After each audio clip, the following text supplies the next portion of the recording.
শহরবাসীকে অবগত করতে একসঙ্গে 50 জন শিশু পা মেলালো হাওড়া শহরে।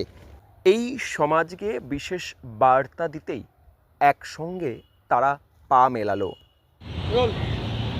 শহরবাসীকে বার্তা দিতে আমরা যে কোনো অংশের সাধারণ মানুষের থেকে আলাদা নয়, আমরাও অধিকার নিয়ে, আমরাও দায়িত্ব নিয়ে বাঁচতে পারি, সেই বার্তা দিয়েই হাওড়া শহরে প্রায় 50 জন শিশু পা মেলালো। অটিজম কোনো অসুখ নয়, অটিজম শিশুরা আর 5টা সাধারণ শিশুর মতোই, তবে বিচার জ্ঞান, সাধারণ বোধগম্যের দিক থেকে কিছুটা পিছিয়ে পড়ার প্রবণতা দেখা যায় এদের মধ্যে। সেই দিক থেকে সমাজে খাপ খাইয়ে নেওয়া, সমাজে মিশে থেকে জ্ঞান বুদ্ধির সঞ্চয়ে স্বাভাবিক ছন্দে ফিরতে পারে ওরা। সাধারণত থেকে আলাদা না হয় সেই দিক গুরুত্ব দিয়েই এদিনের সচেতনতার পদযাত্রা। বা বয়স্ক লোকজনও আছে যাদের অটিজম আছে, কিন্তু এটা কোনো অসুখ নয়। এই যে সবসময় বলা হচ্ছে যে অটিজমে আক্রান্ত হয় না। অটিজম হচ্ছে বুদ্ধির লেভেল বা কিছু স্নায়বিক কারণে এই অবস্থাটা আসে। তা এইটার জন্য সচেতন দরকার। ওরা কিন্তু আলাদা কিচ্ছু নয়, স্বাভাবিক বাচ্চা অস্বাভাবিক বাচ্চা এরকম কোনো ভাগ নেই, কিন্তু এরাও শিশু, যারা সব কিছু নিজে থেকে করতে পারছে সেরাও তাই।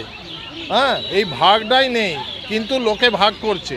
তাদের সচেতন করার জন্যই, যে এদেরও সমানভাবে ভাবার জন্য, যে এদের কিন্তু আলাদা কিচ্ছু নয়, এরাও অনেক কিছু এমন পারে যেগুলো স্বাভাবিক বাচ্চাও পারে। তাদের কাছে মনে হয় যে স্বাভাবিক, এদের কাছে মনে হচ্ছে অনেক কষ্ট করে করছে, সেইটাই একটা অসুবিধা। অধিকার আবার কেন? একটা ছোট বাচ্চা বলে আমাকে ভালোবাসো, কেউ তো বলে না। এদেরকে কেন আলাদা করা হবে? এই আলাদা যাতে না করা হয়, এই মনোভাবটাই যাতে দূর হয়ে যায়, সেই জন্যই আমরা বেরিয়েছি।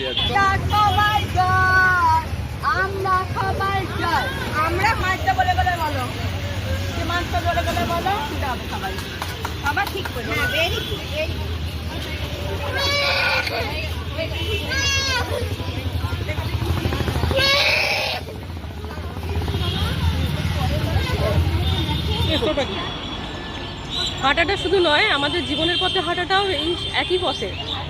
উদ্দেশ্য একটাই, এদের সুযোগ সুবিধাগুলো যাতে ওরা আরও বেশি করে পায়।